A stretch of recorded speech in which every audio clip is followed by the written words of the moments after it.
കാഴ്ച നഷ്ടപ്പെട്ടിട്ടും ജീവിതത്തോട് പോരാടി വിജയിച്ച ഒരു വനിതാ സംരംഭക. അവഗണനകളെയും സങ്കടങ്ങളെയും അതിജീവിച്ച് മുന്നേറിയ ജീവിതം. ഉൾക്കണ്ണിൽ കാഴ്ചയിൽ സന്തോഷം വിതരണം ചെയ്യുന്ന ഗീത ഒരു സൂപ്പർ വുമൺ സംരംഭക.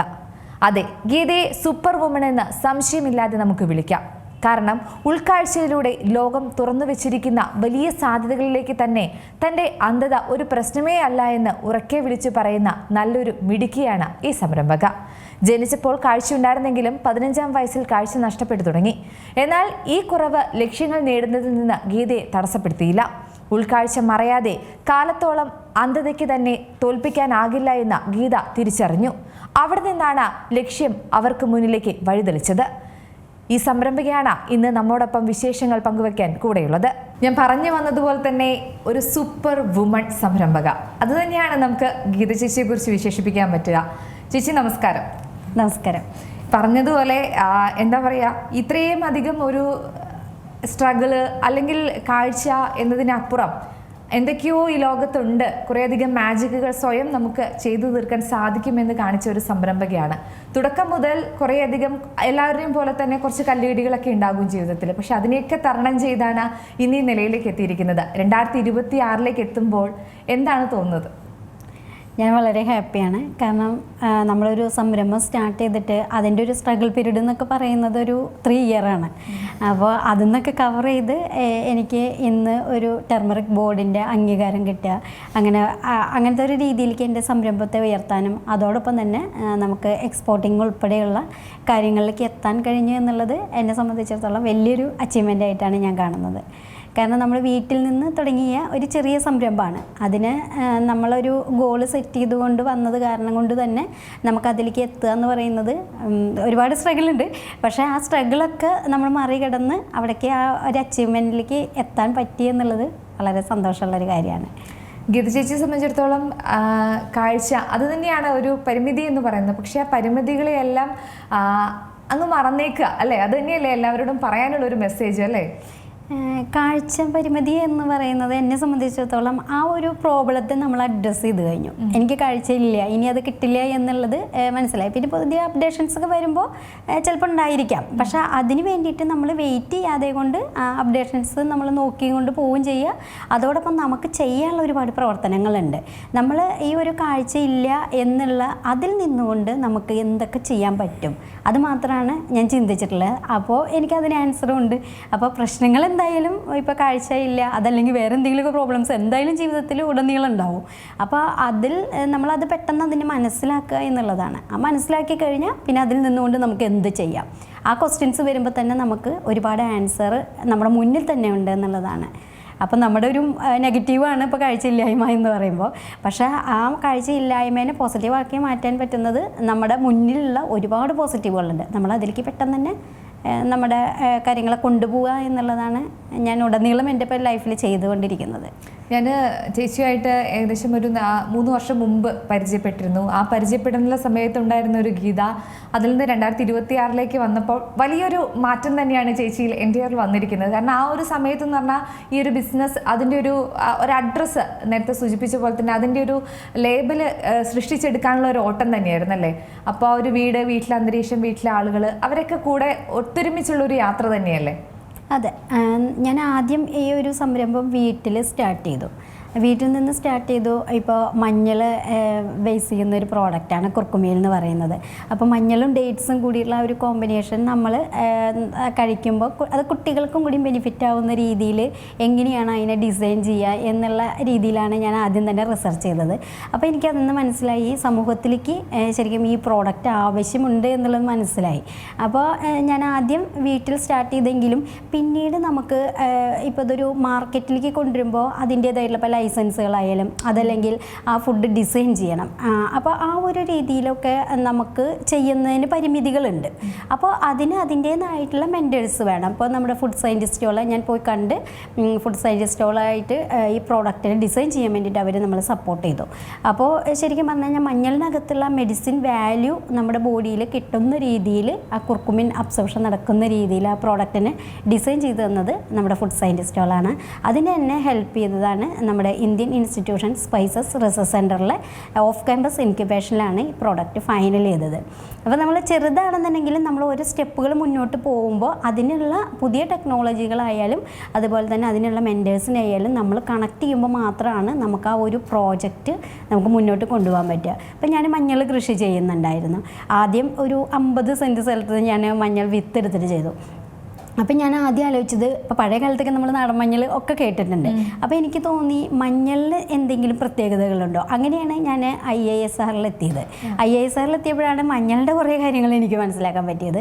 അങ്ങനെയാണ് ഞാൻ പ്രതിഭ എന്ന് പറഞ്ഞിട്ടുള്ള മഞ്ഞൾ അവിടെ നിന്ന് വിത്തെടുത്തിട്ടാണ് ഞാൻ സ്റ്റാർട്ട് ചെയ്തത്. അപ്പോൾ അവരുടെ IISRൻ്റെ ലൈസൻസ് എടുത്തുകൊണ്ട് കേരളത്തിൽ ഈ വിത്ത് ചെയ്യുന്ന ഒരു വ്യക്തി എന്ന് പറയുന്നത് കേരളത്തിൽ ഞാൻ മാത്രമാണ്. അപ്പോൾ അതൊക്കെ നമ്മൾ ഓരോ നമ്മളൊരു കാര്യം പ്ലാൻ ചെയ്ത് കഴിഞ്ഞാൽ ഒരുപാട് വഴികൾ നമുക്കുണ്ട്. അപ്പോൾ അതിൽ കറക്റ്റ് വഴികൾ നമ്മൾ തിരഞ്ഞെടുക്കുക എന്നുള്ളതാണ്. ഇപ്പോൾ കൃഷി ചെയ്യുന്ന സമയത്ത് നമുക്ക് അതിൻ്റെ ഗൈഡ് ലൈൻസ് അവിടുത്തെ സയൻറ്റിസ്റ്റുകളുടെ ഭാഗത്തുനിന്ന് ഇപ്പോൾ സീഡുമായി ബന്ധപ്പെട്ടോ അതിൻ്റെ ഗ്രോത്ത് സമയത്ത് ഉണ്ടാകുന്ന പ്രോബ്ലംസിനോ ഒക്കെ നമുക്ക് അവരുടെ സപ്പോർട്ട് നന്നായിട്ട് കിട്ടുന്നുണ്ട്. അങ്ങനെ ഞാനൊരു 50 സെൻറ്റിൽ സ്റ്റാർട്ട് ചെയ്തിട്ട് ഇപ്പോൾ കഴിഞ്ഞ വർഷം കേരളത്തിൽ മാത്രമായിട്ട് തന്നെ ഒരു 54 ഏക്കറിലേക്കാണ് ഞാൻ മഞ്ഞൾ കൃഷി ചെയ്തത്. ഇപ്പോൾ കേരളത്തിന് പുറത്തേക്കും എത്തിയിരിക്കുകയാണ് അല്ലേ? അതെ, ഇപ്പം ഞാൻ കർണാടക അതുപോലെ തന്നെ തെലങ്കാന സ്റ്റേറ്റുകളിലേക്കും കൂടിയിട്ട് മഞ്ഞൾ കൃഷി വ്യാപിപ്പിച്ചിട്ടുണ്ട്. ഒരു 400-500 ഏക്കറുടെ ഉള്ളിലാണ് ഇപ്പോൾ ഈ വർഷം 26ലേക്ക് കൃഷി ക്രോപ്പ് എടുക്കുന്നത്. ഈ കേരളത്തിൽ നിന്നും മറ്റ് സംസ്ഥാനങ്ങളിലേക്ക് പോകുമ്പോൾ എന്താണ് കൃഷിയിലും അല്ലെങ്കിൽ ആ കൃഷി രീതിയിലും വന്ന മാറ്റങ്ങൾ?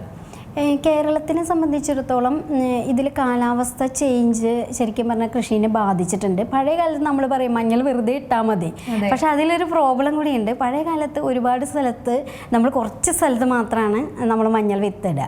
അപ്പോൾ അതുകൊണ്ട് നമുക്കതിൻ്റെ കോസ്റ്റോ കാര്യങ്ങളോ ഒന്നും നമുക്ക് അറിയാൻ പറ്റില്ല.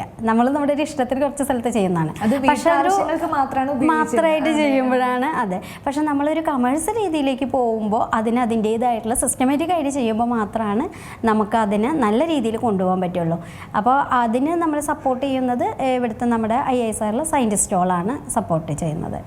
മഞ്ഞളാണ് എൻ്റെ എല്ലാം അല്ലെങ്കിൽ എൻ്റെ ജീവിതത്തെ മാറ്റിമറിക്കാൻ പോകുന്ന ഘടകം എന്നെങ്ങനെയാണ് തിരിച്ചറിഞ്ഞത്? ആ ഒരു ഐഡിയയിലേക്ക് എങ്ങനെ എത്തിയത്?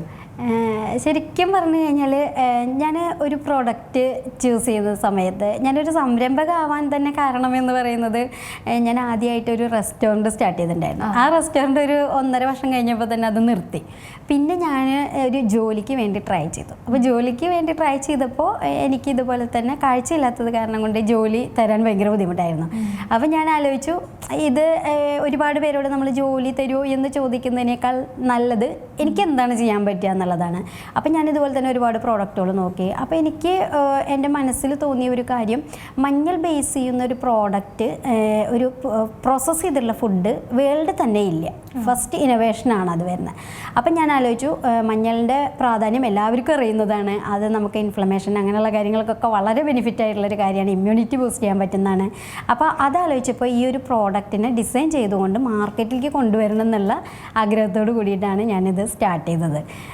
അപ്പോൾ അതിൽ ഈ തുടക്കം ചെയ്യുമ്പോൾ തന്നെ ആരെങ്കിലും വിമർശനങ്ങളൊക്കെ ഉണ്ടായിരുന്നു? കാരണം മഞ്ഞളിൽ നിന്നൊക്കെ എന്ത് നേടാൻ സാധിക്കും എന്നുള്ളൊരു ചോദ്യം തുടക്കക്കാർക്ക് ഉണ്ടാവും. കാരണം അത് നമ്മൾ ആ ഒരു റിസൾട്ട് കാണിച്ചു കൊടുക്കാൻ കുറച്ച് ടൈം എടുക്കുമല്ലോ. തീർച്ചയായിട്ടും. ശരിക്കും പറഞ്ഞു കഴിഞ്ഞാൽ എന്താണ് ചെയ്യുന്നത്? മഞ്ഞളാണല്ലേ, അങ്ങനെ മാത്രം പറയുന്നവരുണ്ട്.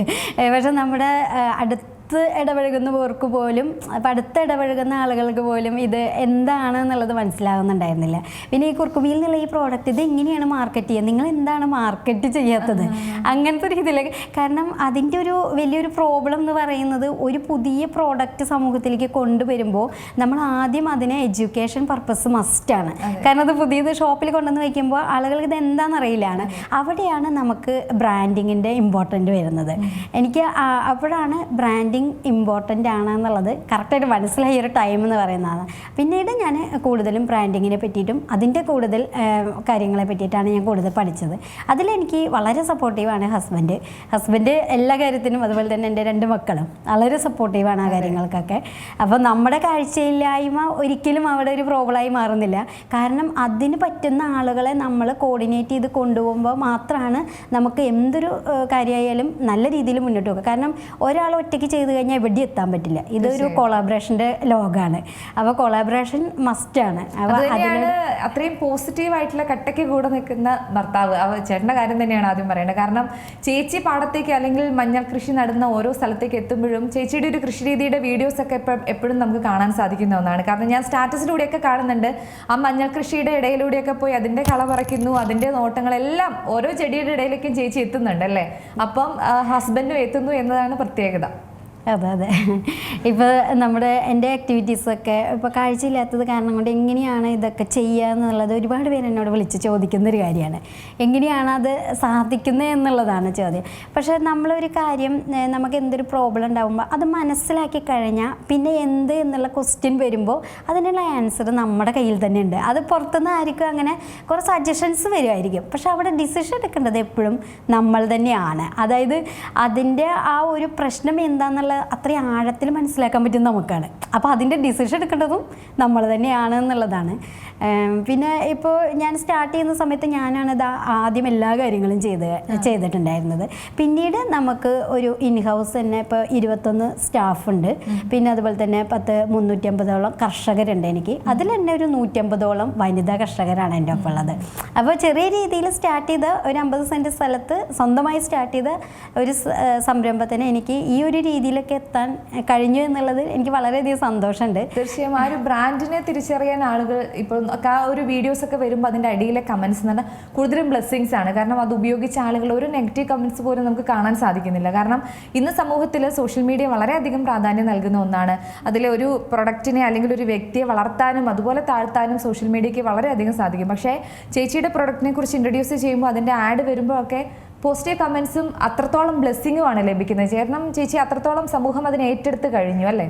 തീർച്ചയായിട്ടും. എനിക്ക് സത്യം പറഞ്ഞാൽ എൻ്റെ കസ്റ്റമേഴ്സിനോട് വളരെയധികം സന്തോഷമുണ്ട്. കാരണം കസ്റ്റമേഴ്സാണ് നമ്മളതിനെ ഈ ഒരു ലെവലിലേക്ക് ഉയർത്തിയതെന്ന് എനിക്ക് പറയാൻ പറ്റും. കാരണം ഓരോ കസ്റ്റമേഴ്സ് വിളിക്കുമ്പോഴും അവരുടെ ആ ഒരു ഹാപ്പിനെസ്സും അതുപോലെ എനിക്ക് ഒരുപാട് സജഷൻസ് ഒക്കെ തരുന്ന ഒരുപാട് കസ്റ്റമേഴ്സ് ഉണ്ട്. അപ്പോൾ അവരൊക്കെ എൻ്റെ ഈ ഒരു പ്രോജക്റ്റിനോട് ചേർന്ന് നിൽക്കുന്ന ആളുകളായിട്ടാണ് ഞാൻ അവരെയൊക്കെ കാണുന്നത്. കാരണം ഞാൻ പറഞ്ഞില്ല, എല്ലാവരും ഒരു കൊളാബറേഷൻ ഉണ്ടെങ്കിൽ മാത്രമാണ് അത് മുന്നോട്ട് പോവുക. അപ്പോൾ അതാണ് ഞാൻ അതിലൂടെ കാണുന്നത് എന്നുള്ളതാണ്. പിന്നെ അതുപോലെ തന്നെ നമ്മുടെ ഒപ്പമുള്ള ഇൻഹൗസ് സ്റ്റാഫുകളായാലും എല്ലാവരും കട്ടയ്ക്ക് നിൽക്കുന്ന ഒരു സ്ഥാപനമായിട്ടാണ് ഇപ്പോൾ ഗീതാസ് ഹോം ടു ഹോം പോകുന്നത്. ഇപ്പോൾ ഗീതാസ് ഒഫീഷ്യൽ എന്നുള്ള പേജ് നോക്കിക്കഴിഞ്ഞാൽ തന്നെ നമ്മൾ ചെയ്യുന്ന എല്ലാ ആക്ടിവിറ്റീസുകളും അതിൽ അപ്ലോഡ് ചെയ്യുന്നത് അത് ജെനുവിനായിട്ടുള്ള കാര്യങ്ങളാണ്. ഇപ്പോൾ AI ഒരു കാലഘട്ടമാണ്. നമുക്ക് ഒരുപാട് വേണമെങ്കിൽ AI ഉപയോഗിച്ചുകൊണ്ട് ചെയ്യാൻ പറ്റും. പക്ഷേ ആ AI നമ്മൾ വേണം, പക്ഷേ അതിനൊരു ലിമിറ്റ് ഇതുകൊണ്ട് ജെനുവിനായിട്ടുള്ള സംഭവങ്ങൾ നമ്മൾ ആഡുകളായാലും കാര്യങ്ങളിലേക്കൊക്കെ കൊണ്ടുവരാനാണ് ഞാൻ ആഗ്രഹിക്കുന്നത്. എന്നാൽ നമുക്ക് AI എതിരൊന്നുമല്ല, പക്ഷേ അതിൻ്റെ സപ്പോർട്ട് ഉണ്ടെങ്കിലാണ് നമുക്ക് മുന്നോട്ട് പോകാൻ പറ്റുള്ളൂ. അപ്പോൾ അപ്ഡേഷൻസ് എപ്പോഴും വേണം എന്നുള്ളത് തന്നെയാണ്. കാരണം അപ്ഡേഷൻ ഉള്ളത് കാരണം കൊണ്ടാണ് എനിക്കിന്ന് ഇവിടെ എത്താൻ പറ്റിയത്. ഞാൻ ഇപ്പോൾ കാഴ്ചയില്ലാത്തത് കാരണം കൊണ്ട് നമുക്കൊരു ഫോൺ ഉപയോഗിക്കാൻ പറ്റാതെ ഇരുന്നെങ്കിൽ എനിക്ക് ഈ ഒരു ലോകം തുറന്നു കിട്ടില്ലായിരുന്നു. ഞാൻ ആദ്യമായിട്ട് ടച്ച് ഫോൺ ഉപയോഗിക്കാൻ പറ്റില്ല എന്ന് വിചാരിച്ച ആളാണ്. പക്ഷേ ഇന്ന് എനിക്ക് ടച്ച് ഫോണിലെ എല്ലാ കാര്യങ്ങളും നെറ്റ് ബാങ്കിങ് ഉൾപ്പെടെയുള്ള എല്ലാ കാര്യങ്ങളും എനിക്ക് കസ്റ്റമേഴ്സിൻ്റെ ആയാലും എല്ലാം സ്ക്രീനിൽ കാണുന്നതെല്ലാം എനിക്ക് വായിക്കും. അപ്പോൾ അതുകൊണ്ട് തന്നെ എനിക്ക് ലോകം എൻ്റെ കൈവിരൽ തുമ്പിലാണ്. അപ്പോൾ അതിലേക്ക് എനിക്ക് എത്താൻ പറ്റിയത് ഈ ടെക്നോളജിയാണ്. അപ്പോൾ അതുകൊണ്ട് ടെക്നോളജിനെ ഒരിക്കലും ഒരു റിജക്റ്റായിട്ട് എനിക്ക് തോന്നുന്നില്ല. തീർച്ചയായും ഒരുപാട് സ്ത്രീകൾ ചേച്ചി നമുക്കറിയാം, ഒത്തിരി പഠിച്ച കുട്ടികൾ അല്ലെങ്കിൽ വീട്ടമ്മമാർ കുറേയധികം സാഹചര്യങ്ങൾ കൊണ്ട് പുറത്തേക്ക് വരാനും അവരുടെ ഉള്ളിലൊക്കെ ഓരോ ഐഡിയാസുകൾ ഉണ്ടാവും പുറത്തേക്ക് കൊണ്ടുവരാൻ. നമുക്കറിയാം സ്റ്റിച്ചിങ് പോലും തുടങ്ങിയിട്ട് അതിനെ വലിയൊരു ഇപ്പം നമുക്ക് കുറേയധികം ഡിസൈനേഴ്സായിട്ട് മാറുന്ന കുറേയധികം ആളുകൾ കാണുന്നുണ്ട്. പക്ഷേ ഇപ്പോഴും പലപ്പോഴും മുന്നിലേക്ക് വരാൻ ഒരുപാട് ആൾക്ക് കുറേയധികം ലിമിറ്റേഷൻസുകളുണ്ട്. അതിനെയൊക്കെ എങ്ങനെയാണ് നമുക്ക് തരണം ചെയ്യാൻ സാധിക്കുക? അതിൽ ഇപ്പോൾ ഓരോരുത്തരുടെ പ്രോബ്ലംസ് വ്യത്യസ്തമായിരിക്കാം. അതുകൊണ്ട് നമുക്കൊരു കോമൺ ആയിട്ടൊരു ആൻസർ പറയുക എന്ന് പറയുമ്പോൾ കുറച്ചൊരു ബുദ്ധിമുട്ടുള്ള കേസാണ്. എന്നാൽ പോലും അതിൽ നമ്മളൊരു തീരുമാനം എടുക്കുന്നതോടെ തന്നെയാണ് നമ്മുടെ വിജയം. ഇപ്പം നമ്മൾ ഫാമിലിയാണ്, കുട്ടികളുണ്ടായിരിക്കാം, കുട്ടികളുടെ കാര്യങ്ങൾ, അതല്ലെങ്കിൽ വേറെ ഒരുപാട് തടസ്സങ്ങൾ നമുക്ക് 100 ഉണ്ടായിരിക്കാം. പക്ഷേ തടസ്സങ്ങൾ മാത്രം നമ്മൾ കാണുമ്പോഴാണ് നമുക്ക് മുന്നോട്ട് വരാൻ ബുദ്ധിമുട്ട്. പക്ഷെ അതിൽ എന്തെങ്കിലുമൊക്കെ പോസിറ്റീവ് ഉണ്ടായിരിക്കും നമ്മുടെ.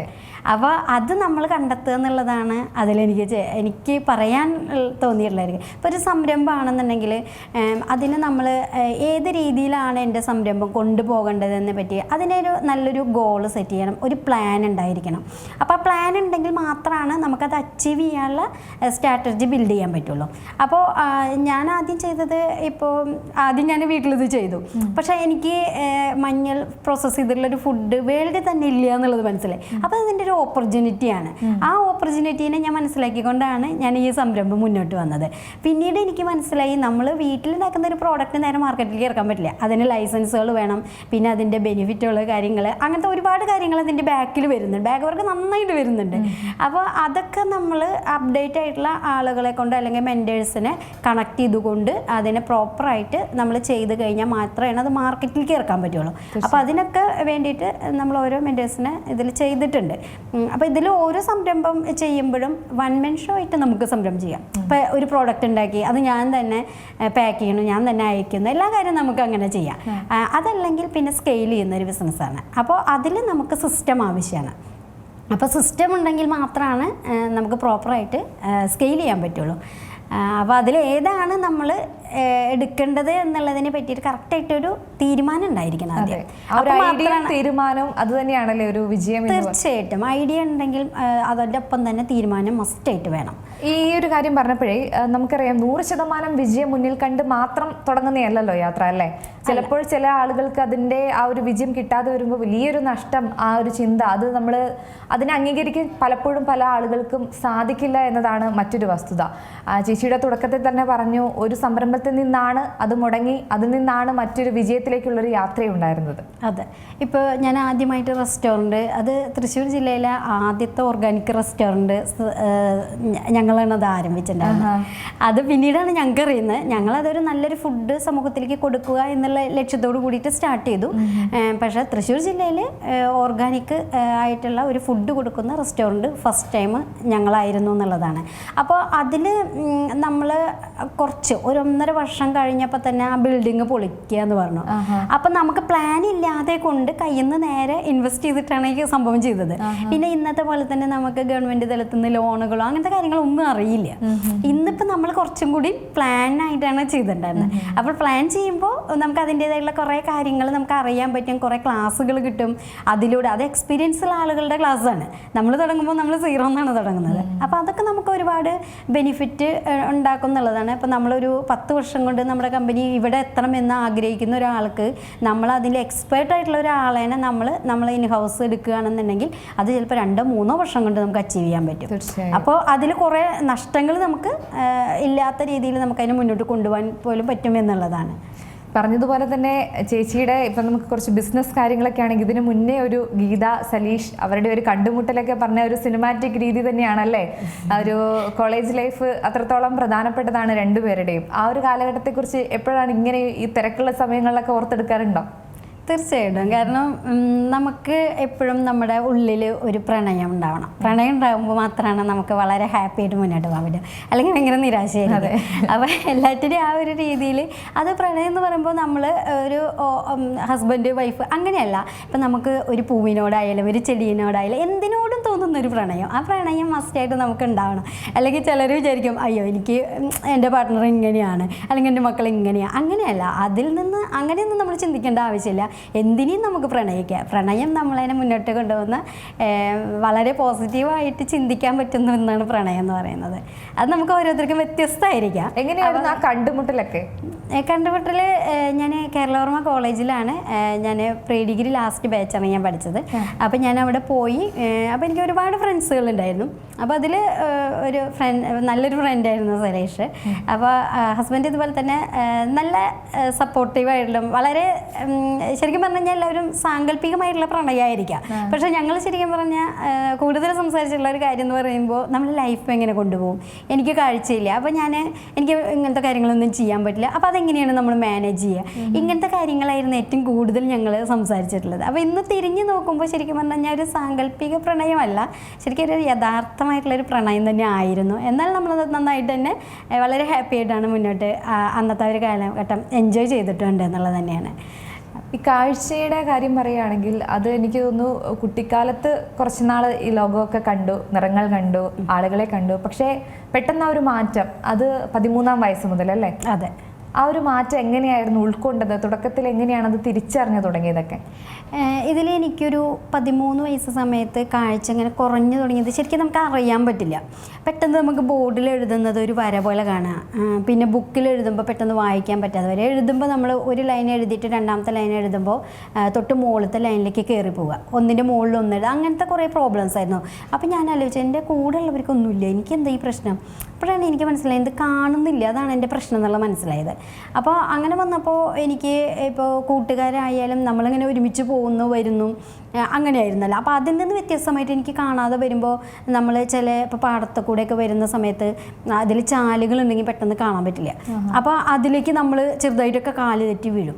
അപ്പോൾ അങ്ങനെ വരുമ്പോൾ ഞാൻ ഇവരോട് കൂട്ടുകാരോടൊക്കെ പറയലുണ്ട് എന്നെ കൈ പിടിക്കണം കേട്ടോ, എനിക്കിത് കാണാൻ പറ്റാത്ത കാരണമാണ്. പക്ഷെ നമ്മൾ ആ ഒരു ചെറുപ്രായമാണ്, 13 വയസ്സെന്ന് പറയുമ്പോൾ അങ്ങനെ ഒരു പക്വമായിട്ടുള്ള രീതിയിൽ ചിന്തിക്കുന്ന പ്രായമല്ലല്ലോ. അപ്പോൾ അതുകൊണ്ട് തന്നെ അവർക്കത് മനസ്സിലാക്കാൻ പറ്റില്ല. അവർ ചിലപ്പോൾ ജസ്റ്റ് ഒന്ന് കൈ പിടിക്കും, പിന്നെ വിടും, ഓർമ്മ ഉണ്ടാവില്ല. അപ്പോൾ കാരണം അത് അത്രയും നാൾ അങ്ങനെ അല്ലായിരുന്നല്ലോ. അപ്പോൾ പെട്ടെന്നുള്ള ഒരു ചേഞ്ച് മറ്റുള്ളവർക്ക് മനസ്സിലാവുന്നുണ്ടായിരുന്നില്ല, എനിക്ക് ഭയങ്കര ചേഞ്ച് ആയിരുന്നു. അപ്പോൾ അങ്ങനെ വന്നപ്പോൾ ഞാൻ ഭയങ്കര വിഷമമായിരുന്നു. ആരോട് പറയുമ്പോഴും ഇതൊന്നും മനസ്സിലാക്കുന്നില്ല. ഇപ്പോൾ ടീച്ചേഴ്സിനോട് എനിക്ക് ഏറ്റവും വലിയ വിഷമം ഉണ്ടായിരുന്നൊരു കാര്യമാണ്, ഞാൻ പരീക്ഷയ്ക്ക് ക്വസ്റ്റ്യൻ പേപ്പർ വായിച്ചിട്ട് ആൻസർ എഴുതുമ്പോഴേക്ക് എൻ്റെ സമയം കഴിയും. അപ്പം എനിക്ക് ആൻസർ എഴുതാൻ കിട്ടില്ല, സമയം കിട്ടില്ല. അപ്പം ഞാൻ ടീച്ചേഴ്സിനോട് ക്ലാസ് റൂമിൽ നിന്ന് എഴുന്നേറ്റ് നിന്നിട്ട് ഞാനിങ്ങനെ ക്വസ്റ്റ്യൻ പേപ്പർ എനിക്ക് വായിച്ചു തരുമോ, എനിക്ക് പെട്ടെന്ന് എഴുതാൻ വേണ്ടിയിട്ടാണ് എന്ന് പറയുമ്പോൾ ടീച്ചേഴ്സ് നമ്മളോട് എപ്പോഴും പറയും നമ്മൾ സ്വന്തമായിട്ട് വായിച്ചിട്ട് നമ്മൾ എക്സാം എഴുതുകയാണല്ലോ വേണ്ടത്. അപ്പോൾ കാണില്ല എന്ന് പറയുമ്പോഴായിരിക്കും അത് മനസ്സിലാവും. പ്രത്യേകിച്ച് ഇങ്ങനെ പെട്ടെന്ന് കാണുമ്പോഴും ആ ഒരു ഫീൽ ഇല്ലാത്തത് കാരണം കൊണ്ടാണ് അത്രയും സ്ട്രഗിൾ എനിക്ക് വന്നിട്ടുള്ളത്. പക്ഷേ എനിക്കത് വളരെ പോസിറ്റീവായിട്ടാണ് എനിക്ക് പിന്നീട് തോന്നിയത്. കാരണം ആരും എന്നെ മനസ്സിലാക്കുന്നില്ല എന്ന് കണ്ടപ്പോൾ എനിക്ക് സ്വന്തമായിട്ടൊരു തീരുമാനം എടുക്കാൻ പറ്റി. ഞാനപ്പോൾ ഈ എക്സാം എഴുതുന്ന സമയത്ത് എനിക്ക് 10ാം ക്ലാസ് എന്തായാലും എഴുതാൻ പറ്റില്ല എന്ന് തന്നെയാണ് ഞാൻ വിചാരിച്ചത്. പിന്നെ ഇപ്പോൾ ടീച്ചേഴ്സിനോടൊക്കെ പറയുമ്പോഴും അവർക്ക് മനസ്സിലാവുന്നില്ല. പിന്നെ ഇതൊരു 10-25 വർഷം മുൻപത്തെ കാലമാണ്. ഇന്നിപ്പോൾ നമുക്ക് സോഷ്യൽ മീഡിയയും അതുപോലെ തന്നെ സ്കൂൾ തലത്തിലൊക്കെ നോക്കിക്കഴിഞ്ഞാൽ ടീച്ചേഴ്സൊക്കെ വളരെ സപ്പോർട്ടീവാണ് ഒരു കാര്യം കുട്ടികൾ പറയുമ്പോൾ. പക്ഷെ അന്നത്തെ ഒരു കാലഘട്ടത്തിലൊരു ചെറിയൊരു ഗ്രാമത്തിലാണ്, ഒറ്റപ്പാലത്തിനടുത്തുള്ള പനമണ്ണ എന്ന് പറഞ്ഞ ഗ്രാമത്തിലാണ് ഞാൻ ജനിച്ചതും വളർന്നത്. ശരിക്കും ഒറ്റപ്പാലം വരെയാണ് ഞാൻ കണ്ടിട്ടുള്ളൂ. അപ്പോൾ ആ ഒരു കാലഘട്ടത്തിൽ നമുക്ക് ഇതൊന്ന് ഷെയർ ചെയ്യാനോ അതിനെന്തെങ്കിലും സൊല്യൂഷൻസ് കണ്ടെത്താനോ പറ്റുന്ന ഒരു അവസരം സാഹചര്യം വളരെ കുറവുള്ള കാലഘട്ടമാണത്. അപ്പോൾ ഞാൻ സാറോട് ഇങ്ങനെ പറഞ്ഞപ്പോൾ സാറ് പറഞ്ഞു ഞാൻ നോക്കാമെന്ന് പറഞ്ഞു. പ്രിൻസിപ്പളുടെ അടുത്ത് പോയിട്ട് നേരിട്ടാണ് പോയിട്ട് ഇങ്ങനെ ഒരു കാര്യമുണ്ട് സാർ, എനിക്ക് കാണില്ല തന്നെ, പക്ഷെ എനിക്ക് എക്സാം എഴുതണം.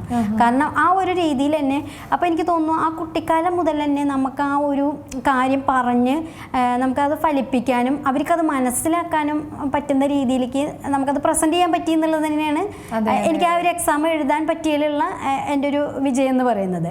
നേരെ മറിച്ച് ഞാൻ പറയുന്നത് വളരെ രീതിയിൽ നല്ലൊരു ഇതിലല്ലായിരുന്നെങ്കിൽ അവർക്ക് മനസ്സിലാവാതെ പോയിരുന്നെങ്കിൽ പലരും പഠനം നിർത്തുന്ന ഒരു സാഹചര്യം തീർച്ചയായിട്ടും. അപ്പോൾ അത് പിന്നെ എൻ്റെ ഉള്ളിൽ എനിക്ക് ഏറ്റവും കൂടുതൽ വായിക്കാൻ ഇഷ്ടമുള്ള ഒരാളാണ് ഞാൻ.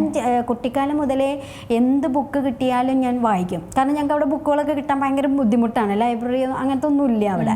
അപ്പോൾ അതുകൊണ്ട് തന്നെ അന്നത്തെ കാലഘട്ടത്തിൽ എനിക്ക് വായനയും ഞാൻ എന്ത് വീട്ടിൽ ഒരു ചെറിയ പേപ്പറിൻ്റെ കഷ്ണം കിട്ടിയാൽ പോലും അതൊക്കെ ഇരുന്ന് വായിക്കും. പഴയ ബുക്കുകൾ എവിടെ നിന്നെങ്കിലൊക്കെ കിട്ടിക്കഴിഞ്ഞാൽ അതൊക്കെ കൊണ്ടുവന്നിട്ട് അതൊക്കെ ഇരുന്ന് ഫുള്ള് വായിക്കും. അപ്പോൾ വായന എന്ന് പറയുന്നത് എനിക്ക് ഭയങ്കര ഇൻട്രസ്റ്റിംഗ് ഉള്ളതാണ്. പക്ഷേ എനിക്ക് കാഴ്ച നഷ്ടപ്പെട്ടോട് കൂടിയിട്ട് എൻ്റെ നഷ്ടപ്പെടൽ എന്ന് പറഞ്ഞാൽ വലിയൊരു നഷ്ടമായിരുന്നു. പക്ഷെ അതെനിക്ക് ആരോടും പറയാനോ അതിനുള്ളൊരു സൊല്യൂഷനോ ഉണ്ടായിരുന്നില്ല.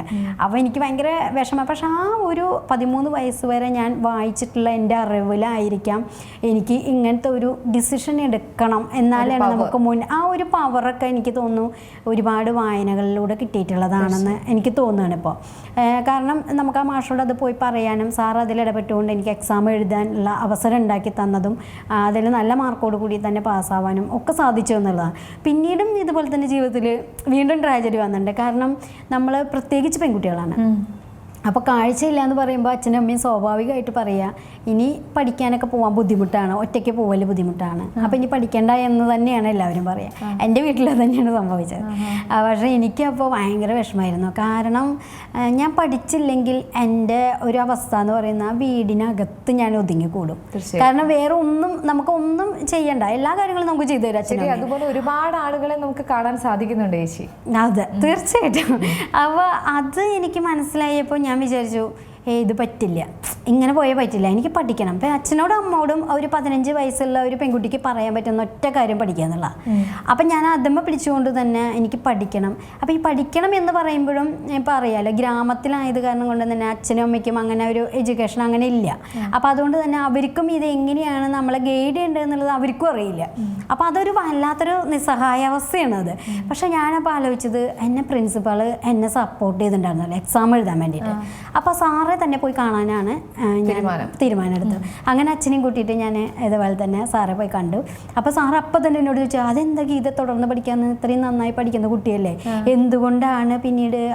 അപ്പോൾ പറഞ്ഞു, എനിക്കറിയില്ല സാറേ, എനിക്ക് ഒറ്റപ്പാലത്ത് വന്ന് പഠിക്കാമെന്നൊക്കെ പറഞ്ഞു കഴിഞ്ഞാലും അച്ഛനൊന്നും അങ്ങനെ ഭയങ്കര പേടിയാണ് അവർക്ക്.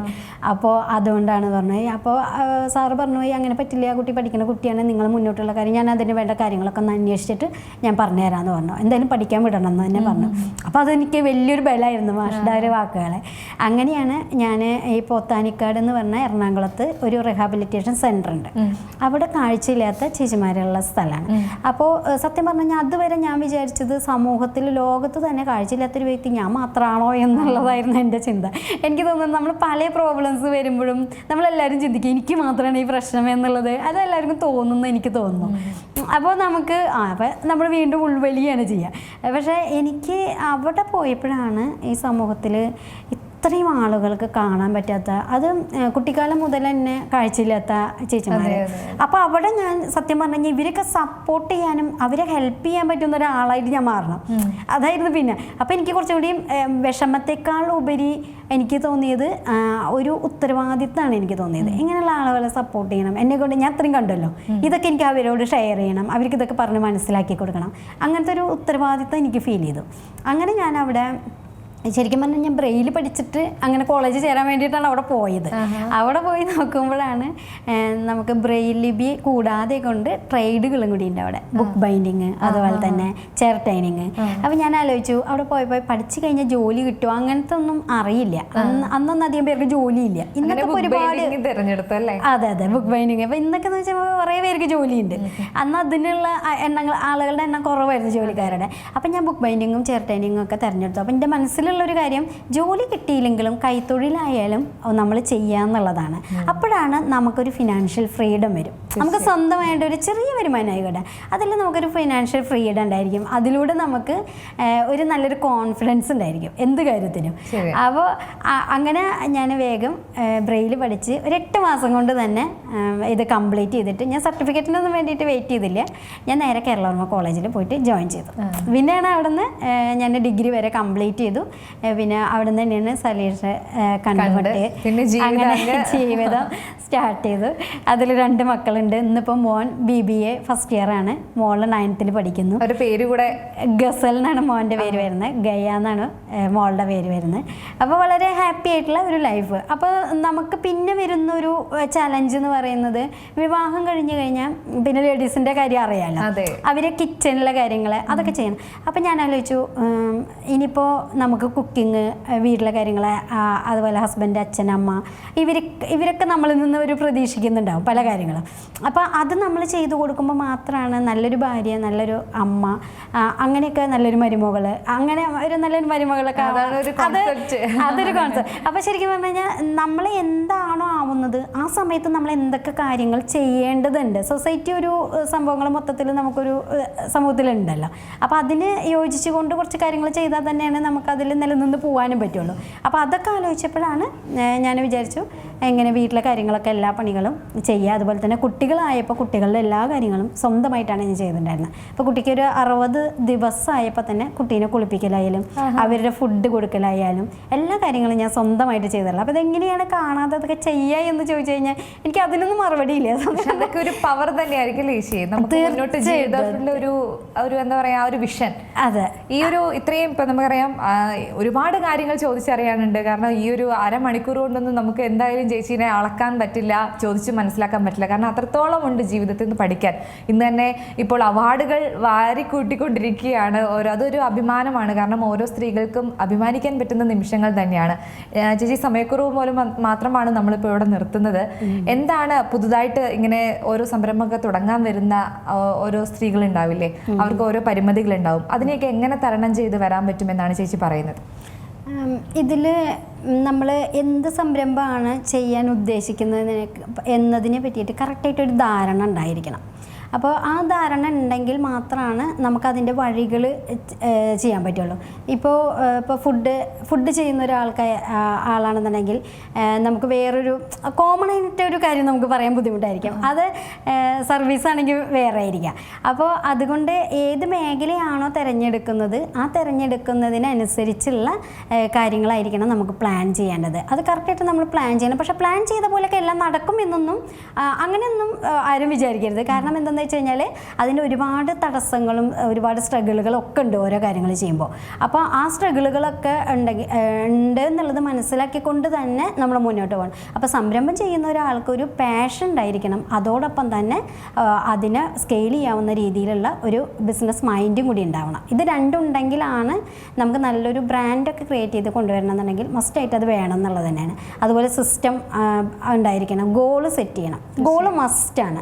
ഇപ്പോൾ എന്നെ സംബന്ധിച്ചിടത്തോളം ഞാനൊരു 2025-26 ആകുമ്പോഴേക്കും എനിക്ക് ഇന്ത്യയിലെ തന്നെ ഒരു 10 മഞ്ഞൾ കമ്പനികളെ നമ്മൾ സെർച്ച് ചെയ്യുമ്പോൾ അതിൽ 10 കമ്പനികളിൽ ഒരു കമ്പനി ആവണം എന്നായിരുന്നു എൻ്റെ ഒരു വിഷൻ എന്ന് പറയുന്നത്. അതെനിക്ക് ശരിക്കും പറഞ്ഞു കഴിഞ്ഞാൽ 2025 turmeric board of India parliament പാസ്സാക്കി. ആ പാസ്സാക്കിയതിൽ ഇന്ത്യയിൽ തന്നെ 10 കമ്പനികളിൽ കേരളത്തിൽ നിന്ന് ഒരു കമ്പനീനെ തിരഞ്ഞെടുത്തത് ഗീതാസ് ഹോം ടു ഹോമിനെയാണ്.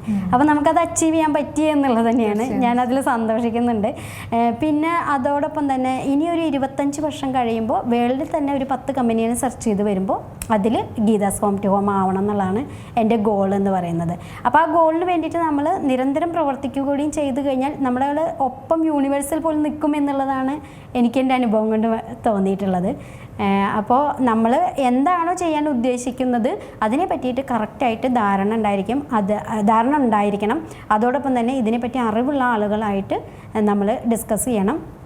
പിന്നെ ഇന്നിപ്പോൾ നമുക്കറിയാം ലോണുകളായാലും അതുപോലെ തന്നെ ക്ലാസ്സുകളായാലും ഒക്കെ ഇന്ന് കിട്ടുന്നുണ്ട്. ഇപ്പോൾ ഗവൺമെൻറ് തലത്തിൽ നിന്നായാലും നമുക്ക് അങ്ങനത്തെ ഒരുപാട് കാര്യങ്ങൾ കിട്ടുന്നുണ്ട്. അപ്പോൾ അതൊക്കെ ഉപയോഗിച്ചുകൊണ്ട് ഫിനാൻഷ്യൽ മാനേജ്മെൻറ്റ് മസ്റ്റായിട്ടും വേണം. ഇന്നത്തെ കാലഘട്ടത്തിൽ ഇപ്പോൾ കുട്ടികൾക്ക് പോലും അത് വളരെ കുറവായിട്ടാണ് എൻ്റെ ഒരു സ്വന്തം അഭിപ്രായം എനിക്ക് തോന്നിയിട്ടുള്ളത്. കാരണം ഇന്ത്യയിലെ കുട്ടികളും അതുപോലെ തന്നെ ഇപ്പോൾ പുറത്തുള്ള രാജ്യങ്ങളിലെ കുട്ടികളെയും വെച്ച് നോക്കിക്കഴിഞ്ഞാൽ ഒരു 18 വയസ്സാകുമ്പോഴേക്കും കുട്ടികൾക്ക് ലോൺ രീതിയിലേക്കാണ് ഇന്ത്യയിലെ കുട്ടികൾ പോകുന്നത്. പക്ഷേ മറ്റുള്ള സ്റ്റേറ്റിലെ രാജ്യങ്ങളിലെ കുട്ടികൾ നോക്കുമ്പോൾ അവർ ശരിക്കും ഫിനാൻഷ്യൽ സ്റ്റെബിലിറ്റിയിലേക്ക് വരുന്നുണ്ട് എന്നുള്ളതാണ്. അപ്പോൾ അതിലൊരു ഫിനാൻഷ്യൽ മാനേജ്മെൻറ്റ് മസ്റ്റായിട്ട് നമ്മൾ വേണം എന്നുള്ളതും സിസ്റ്റമാറ്റിക് ആയിട്ട് കാര്യങ്ങൾ ചെയ്യുക, പ്ലാൻ ചെയ്യുക, അതുപോലെ കറക്റ്റ് സമയത്ത് കറക്റ്റ് ഡിസിഷൻ എടുക്കുക. ഇതൊക്കെ ഉണ്ടെങ്കിൽ തന്നെ നമുക്കൊരു പരിധി വരെ നമുക്ക് നന്നായിട്ട് തന്നെ മുന്നോട്ട് പോകാൻ പറ്റും എന്നുള്ളതാണ് എനിക്ക് തോന്നിയിട്ടുള്ളത്. വളരെയധികം അതെ, എന്തായാലും വളരെയധികം നന്ദി. ഈ തിരക്കിനിടയിലാണ് ഞാനത് കറക്റ്റ് ടൈമിന് വിളിച്ചു അല്ലേ ചേച്ചി നമ്മൾ. അങ്ങനെയാണ് ഈ ഒരു കൂടിക്കാഴ്ച നടന്നത്. എന്തായാലും വളരെയധികം നന്ദി സി മലയാളം ന്യൂസിനോടൊപ്പം ഇത്രയും വിലയേറിയ അഭിപ്രായങ്ങളും കാരണം ഒരു ജീവിതത്തിൻ്റെ മുന്നോട്ടുള്ള കാഴ്ചപ്പാടുകളെ കുറിച്ചൊക്കെ വിവരിച്ചു തന്നതിന് വളരെയധികം നന്ദി. Thank you.